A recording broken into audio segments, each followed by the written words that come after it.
Hello everyone, welcome to our launch. Thank you so much for coming. It's so great to see so many smiling faces here on a Saturday morning. Saturday morning. I'm sure you'd probably prefer to be in bed right now, lazing around, or maybe like playing pickleball or something. But still, we really appreciate that you're here with us today. As you can see, we've got quite a lovely crowd gathered. Ms. Bridget, our editor, told us to bring everyone, and I mean everyone. I quote, she literally said, bring your roti seller, your char kway teow seller, the ice cream man, security guards, everyone we could find. So I think we've succeeded. Guys, this is your cue to laugh. Yeah! Thank you so much. Anyway, to introduce myself, my name is Alicia. And I'm Tira, and we are your MCs today. So Alicia, what do you think about when you heard Ms. Bridget tell us our theme is culture and tradition? Were you thinking of Zapin dancers and baju kurung? Okay, so a lot of things actually came to mind because, Malaysia is such a multicultural and diverse place. So it wasn't just Zapin dances and baju kurung that came to mind. Me personally, I think it's so beautiful that as Malaysians, when we're asked about our cultural practices and our customs, we're always including other races and religions, even if we're not directly a part of them. Well, thankfully, culture and tradition is pretty open to interpretation. I mean, as Malaysians, we do practice many strange things, like fighting over the bill at the diner, and saving pigs. And despite being in 2025, we're still a little superstitious, right? You'd expect that globalization and going into this digital era, we'd slowly be losing touch with all of these traditions, but nope, we're still going strong. Malaysia, our tanah air, has always been known for being multicultural. This country is home to a beautiful community of races and religions, living together in seamless harmony. Well, most of the time we are living in harmony. Every culture has lessons and values that they ingrain into its people from an early age. And while tradition is something to be honored, it is also something that the younger generation questions. Not to disrespect our elders, but just because we want to know why. That is so true. All too often, we see conflicts arise because of cultural values that we don't understand, and yet we're still expected to follow. Sure, the previous generations may have bowed their heads and accepted everything just as it was, but our generation is full of rebels, so we question everything. In our book, Cotton Culture, our stories will explore traditions that we've had drilled into us since we were little, questioning old perceptions and bringing forth new and fresh perspectives. So, just some background info. In case some of us here look familiar to you, that's because we've had our stories published by Ms. Bridget before. As you may know, she also conducts classes and training for young writers. This is my second book with her, and Tommy's as well. I've also had other bylines in the media through Ms. Bridget. I even got the chance to interview an author living in America who's actually part of the VFX team for some of my favorite movies, like Lord of the Rings and Harry Potter. Looking back at all these years, they've been a dream ever since I met Ms. Bridget. She's taught me so much, especially in writing stories that reflect Asian perspectives and experiences. In the past, all I'd ever written were characters with blonde hair and blue eyes, She's helped me grow over the years, and I can't thank her enough. That's right, some of us have worked with Ms. Bridget in previous books. A few of us have been under her mentorship in other areas of writing, like journalism. And a selection of us had our talent specially recognized and scouted out by Ms. Bridget.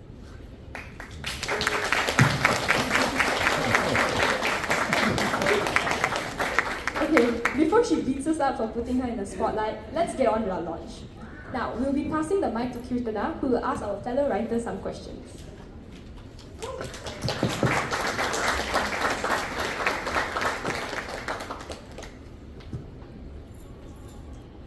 Okay, thank you so much, Alicia and Nami. Sorry guys, I'm having a little bit of a sore throat, so if my voice sounds a little bit off, that's just why. So first I'd like to call Naufal for a couple of questions.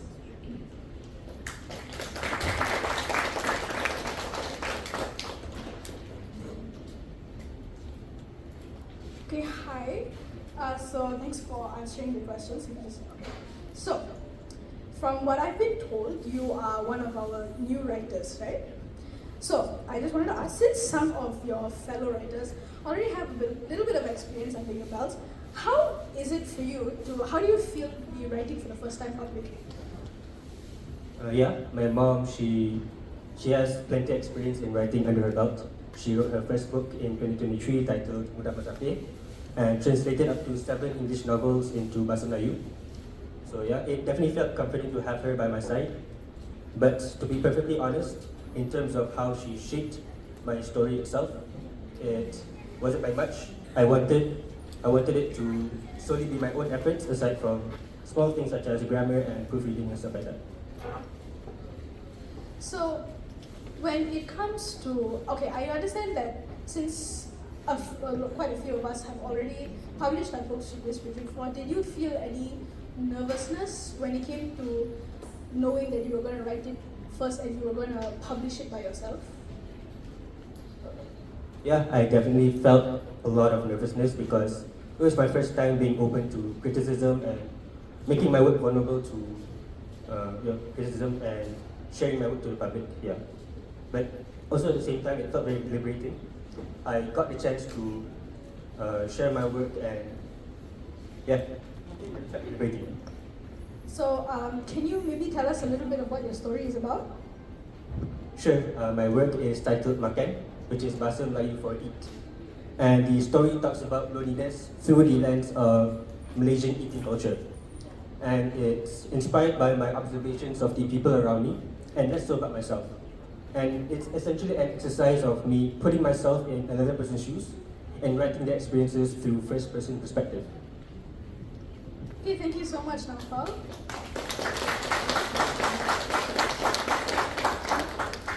Now I would like to have, I have a couple of questions for Shashini.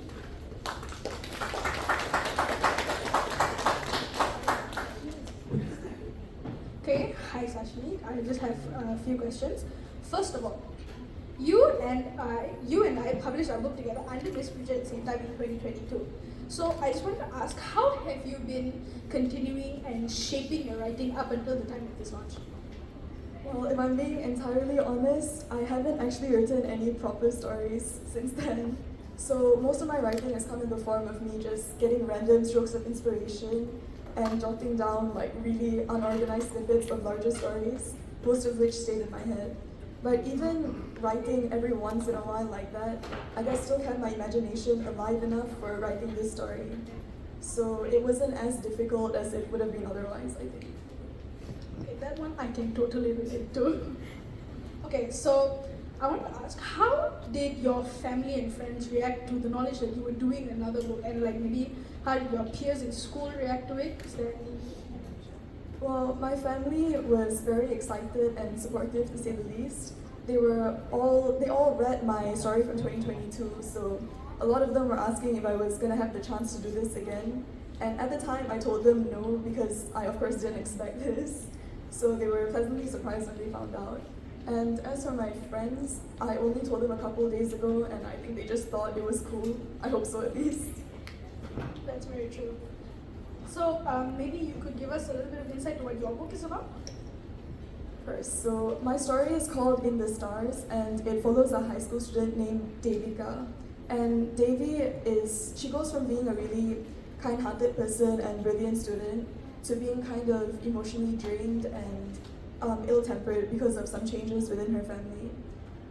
To keep a long story short, Devi's parents are very superstitious and Devi is not really connected to her roots. So when her parents start forcing certain beliefs on her, such as astrology and spiritual attachment, it kind of takes a toll on her emotionally and it pushes her even further down the wrong path. In general, my story focuses on cultures and how our cultures, even though we may not be familiar with them, they keep us connected to our family and friends and most importantly, our own identities. Okay, thank you so much. Such a great presentation. So now I'd like to call upon Jerry for a couple questions.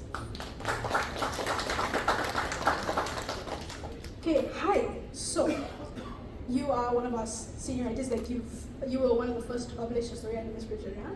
So I just wanted to ask, how did you feel about coming back and writing a new story? Like, did you feel nervous or was it like very challenging to get that motivation to come back and write a story?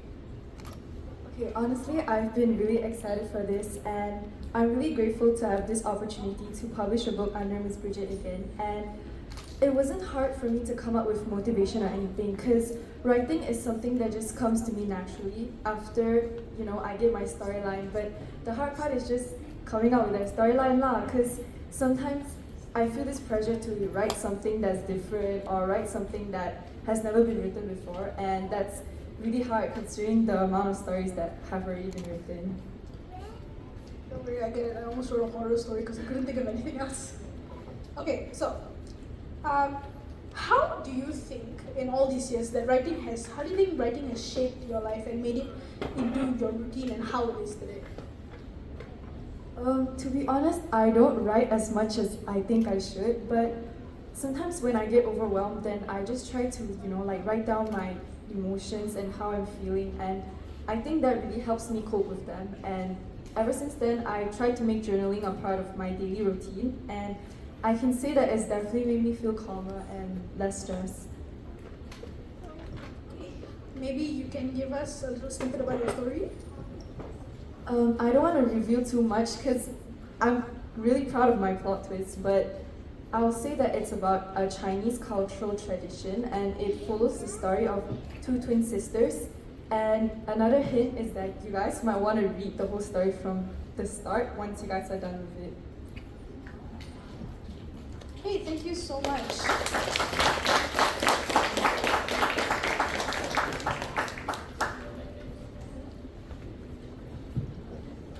Thank you, Kirsa. Now, we'll be passing the stage to three writers from the book to read an excerpt from their story. First, we have Davina, reading an excerpt from her story, The Sun.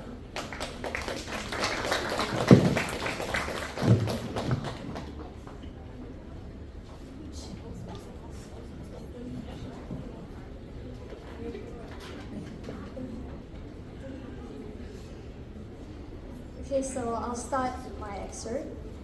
Adini looked at Ashok, her eyes scanning his face for a reaction. She gently tilted her head, almost asking him to spill the beans. He smiled at her concern. School is great. Everyone's amazing. I'm really glad to have Durga with me. Making friends was so much easier with her by my side. Ashok said, trying to look cheerful. He decided to leave out the incident with Wei Chen, not wanting to ruin the bright smile on Adini's face. That's great, Adini enthused, as Ashok took a step towards the house before she stopped him. And Ashok, I was just wondering, you don't have to do it if you don't want to, but I just wanted to let you know that you can call me Amma. She paused and then quickly added, only if you want to though.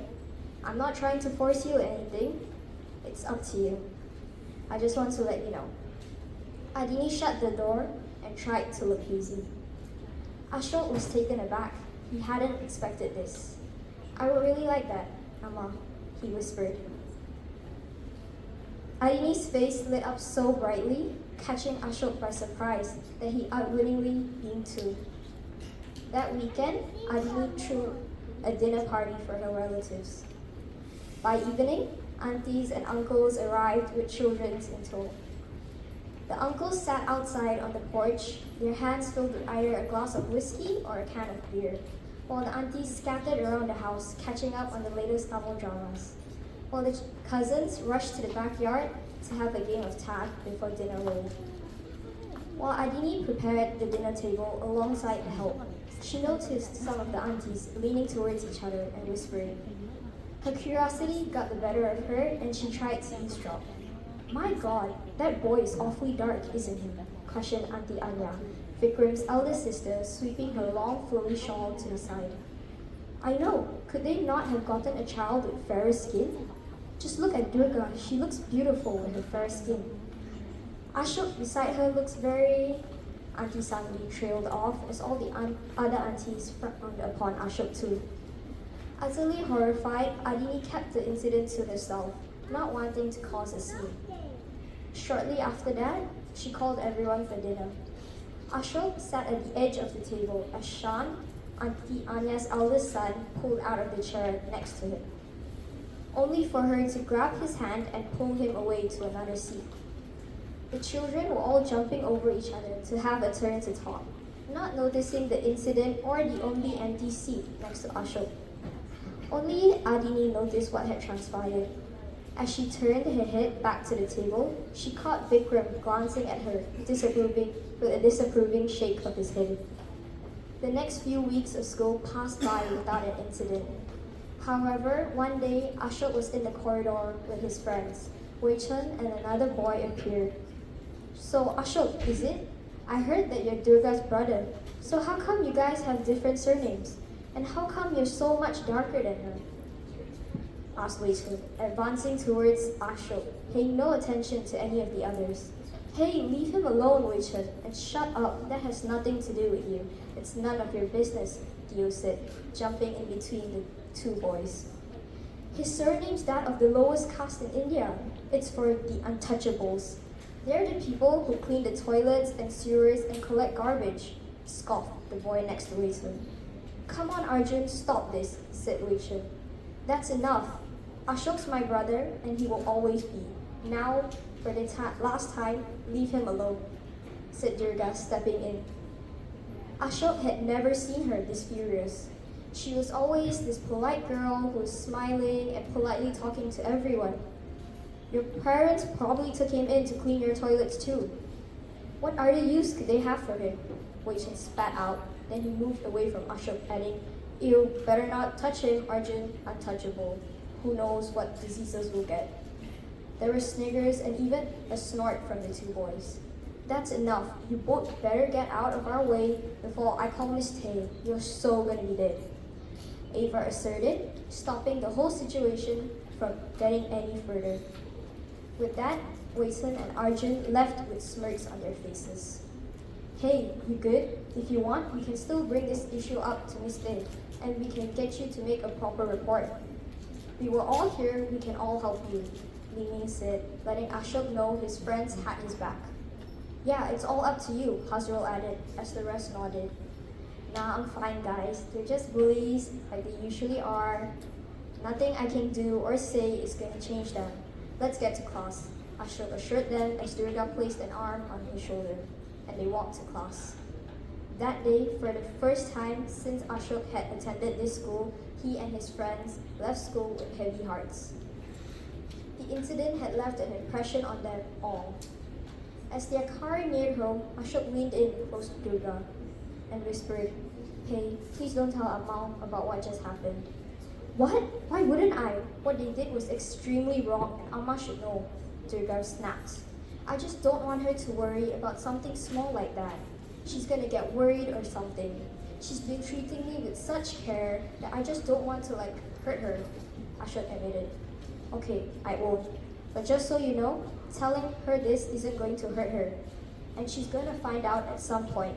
Because guys like Wei Chen won't stop, Durga said, her anger evident. Ashok knew Durga had a point, but he just didn't want to overreact and make Amma worry. Thank you. Thank you, Davina. I know what happens next, but you'll all have to buy the book to find out. Next up, we have Jia, reading an excerpt from her book, Without Fear.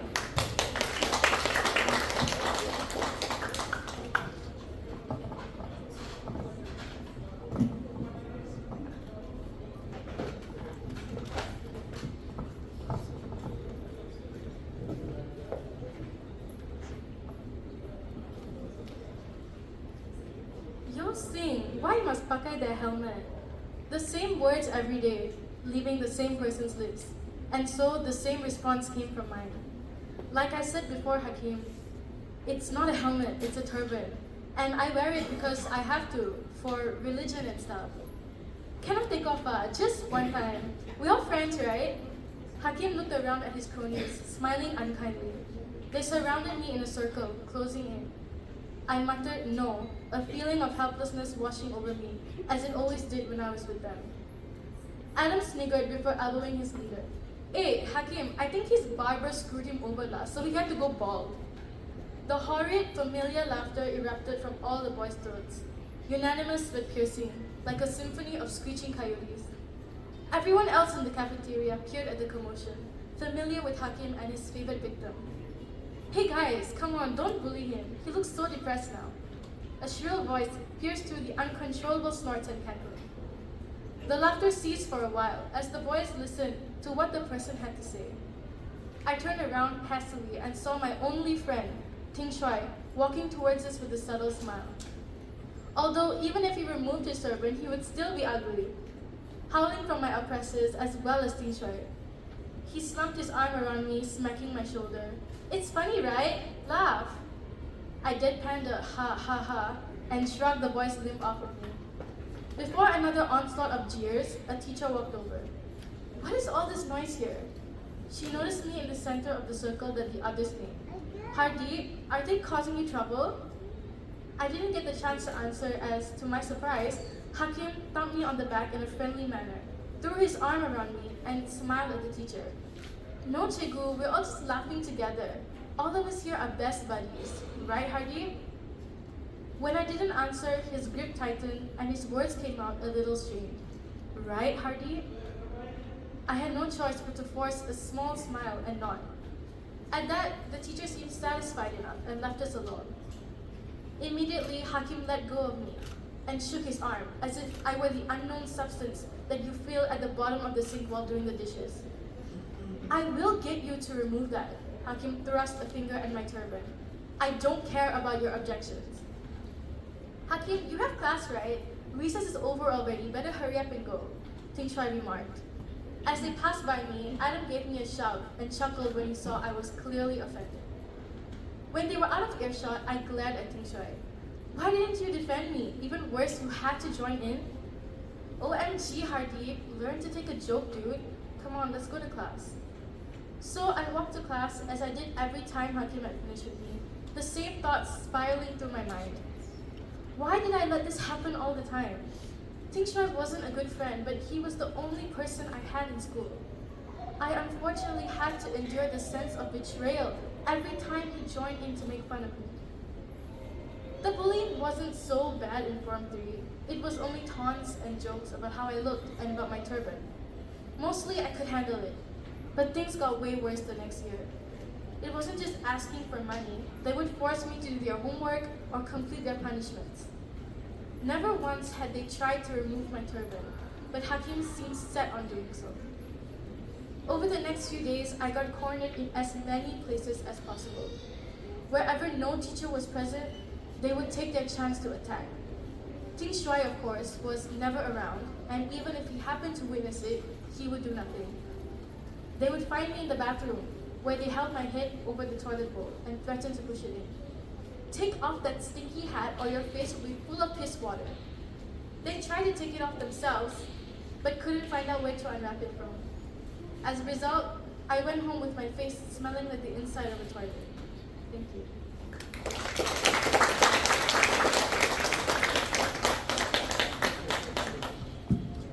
Thank you, Gia. Bullying is unfortunately a very real problem in Malaysian schools. How awful it must be to be bullied for something that's just a part of your culture. Now, finally, we have an excerpt from Yukin for his story, The Speech.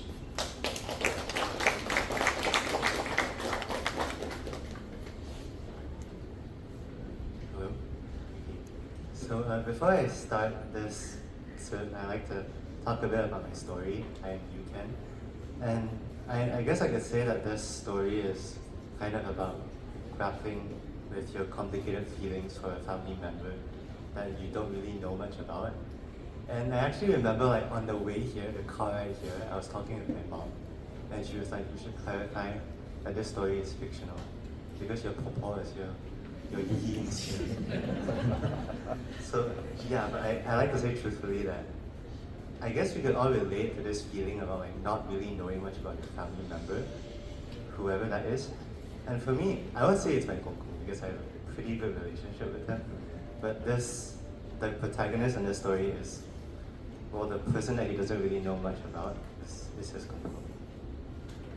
I remember opening Google Translate on Mom's iPad once, just to understand the meanings of those indiscernible Chinese words.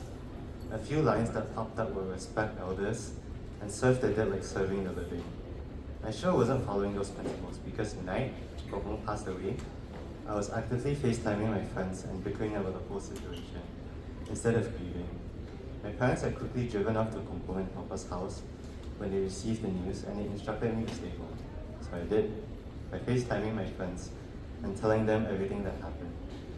If your parents are going to your Papa's house right now, why aren't you following them? One of my friends, Wen Li, asked through the extremely pixelated screen and fuzzy audio of Mom's iPad. I shrugged. They wanted me to stay home, said I didn't need to be there now. My mom also told me to revise my Mandarin since our exam is next Monday. Then Henry, another friend, scoffed. Huh. So, you're supposed to revise, but you're on a FaceTime call with us right now? You can at least do something if you follow your parents to your Papa's, Willie commented. You're doing absolutely nothing, staying here. You're not comforting your Papa, paying respects to your Gong, or following your parents' instructions to revise. Okay, Ma, I retorted, to which a few of my friends laughed. Winnie was always the mom of the group. Besides, I'm not, or I was not really that close to my Gong. That was true. When Mom broke the news to me, I didn't cry. I simply stood at my parents' room door, watching Mom deliver the news through harsh tears and sniffles. I didn't really know Gong, didn't visit him often, and the times I did visit him didn't leave me with much of a good impression of him. So I didn't cry. But have any of you thought of what actually happens when someone dies? Amir randomly asked. Henry, being the science nerd, answered that one. Well, their body tissue breaks down and no, like where do they go? The afterlife? What even is that? Interrupted Amir. When he responded, my mom says that good people go somewhere in the sky. I hope there are lots of unicorns and fluffy clouds. Unicorns? I interjected. That's absurd. Amir laughed. Just then, I heard the sound of a car, my parents' car. I muttered a quick goodbye to my friends and ran down out the door to see my parents' solemn faces as they got out of the car. Meanwhile, Mom said that she showed inside and removed her shoes. Revision went well. I lied, then asked if Paul was okay. Not really, Dad answered. We met your Yis and Yijongs and discussed some stuff. We decided on something. I looked at him expectantly. You have to write a speech about Hong Kong, Mom explained as she entered the house, and you read it out for your Yis and Yijongs during Hong Kong's funeral. But I'm not close to Hong Kong, I retorted. You cannot say that, your cousins are all writing one week. Mom shot me a stern, but we have to write one too. This is out of love for Hong Kong. And you always write stories, right, Ming? Dad added as he shut and locked the door. Might as well write something for Hong Kong. Stories are different. I don't know how I just write it, Ming. Mom screeched as she started up the stairs. I knew better than to annoy her father. When Mom raises her voice, there's no countering her. Dad joined her up the stairs solemnly and silently too. Their silhouette shrinking from my sight. I thought of my cousins, probably going through what I was going through too. With that, I asked him downstairs. I could write in English, right? What? Mom immediately shot up. Your cousins are all writing in Chinese. Not all your relatives know English, Dad added. Fine, Mom finally relented after a short pause. But I'm disappointed. I always tell you to work on your Mandarin. I bring you to extra classes, I help you with your Mandarin, yet you still want to write the speech in English. But my Mandarin, you're already in Form 2, yet your Mandarin's still so bad, you're testing my patience. She slammed her door shut, and that was the end of that.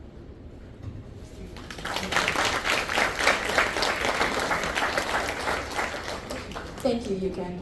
It's pretty hard when you're expected to respect an elder who isn't exactly a proper role model for the young. Now, with all our excerpts concluded, can we have all our writers come to the front so we can sign the book poster?